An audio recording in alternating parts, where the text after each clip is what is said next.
Diva Syndicat. Diva Express revient de manière express sur la carrière des plus grandes divas de la musique. Et aujourd'hui, dans Diva Express, on parle de Cécile Chaminade.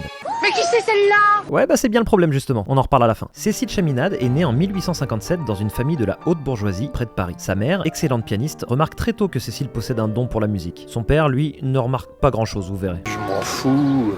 À 6 ans, la petite Cécile fait la connaissance d'un certain Georges Bizet, ami de la famille. Il est subjugué par le talent musical de cet enfant et la surnomme rapidement Mon Petit Mozart. Ce qui est sympa, mais un peu paternaliste, mais sympa quand même. Il conseille alors sa famille de l'inscrire au conservatoire pour qu'elle puisse explorer et travailler ce talent si particulier. Mais il se heurte au refus du père qui lui dira « Dans la bourgeoisie, les filles sont destinées à être épouses et mères. » J'ai pas raison. Mais si. Après d'âpres négociations, la petite Cécile obtient quand même le droit de prendre des cours, mais en privé, à la maison. Ce qui est bien, mais pas top. À 18 ans, profitant de l'absence de son père, qui était alors en voyage, elle fait le mur et se produit à la salle Pleyel, invitée par ses amis musiciens, et joue pour ce premier concert des pièces de Beethoven. Résultat, le public et la critique sont dithyrambiques. Sa carrière de pianiste et de compositrice démarre alors. Elle rencontre le succès avec ses propres compositions comme Les Sylvains ou Callirhoé. Au cours de sa carrière, elle réalisera plus de 400 œuvres. Des pièces pour piano, de la musique de chambre ou d'orchestre, mais aussi des pièces vocales. On ne sait que choisir. Toujours dans un style inspiré du mouvement romantique et souvent décrit comme élégant et lyrique, avec des mélodies marquantes qui rendent son univers musical très accessible au grand public.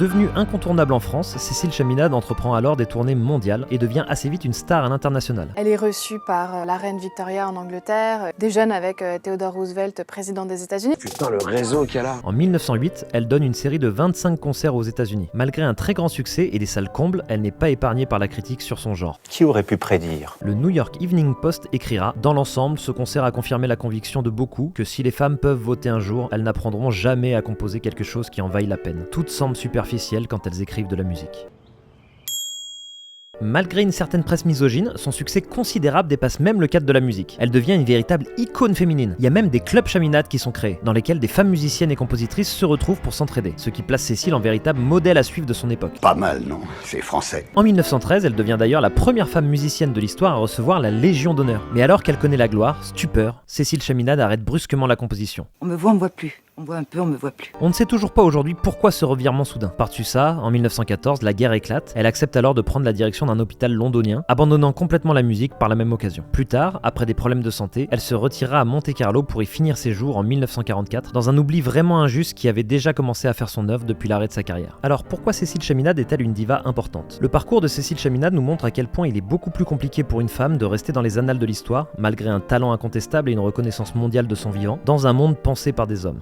Il y a eu une forme d'écriture de l'histoire de la musique qui a effacé les femmes de manière plus ou moins consciente au XXe siècle. Donc on s'est retrouvé avec des dictionnaires de la musique, des histoires de la musique où les femmes n'apparaissaient plus. Minimisé du fait de son genre, l'apport de Cécile Chaminade à l'histoire de la musique sera relégué au second plan après sa mort, jusqu'à disparaître presque entièrement de l'inconscient collectif. Et comme tout compositeur qui compose plus de 400 musiques dans sa vie, il y a forcément des choses qui vont rester, d'autres non, mais elle, c'est fou à quel point son œuvre a été effacée. Là où certains de ses confrères masculins, pourtant moins célèbres à la base, ont fini par en devenir des figures fortes. Cela pose évidemment la question de ce qu'il restera dans quelques années des mégastars de notre époque comme Madonna, Beyoncé ou encore Taylor Swift. Ça nous paraît aujourd'hui inconcevable qu'elle soit oubliée, non?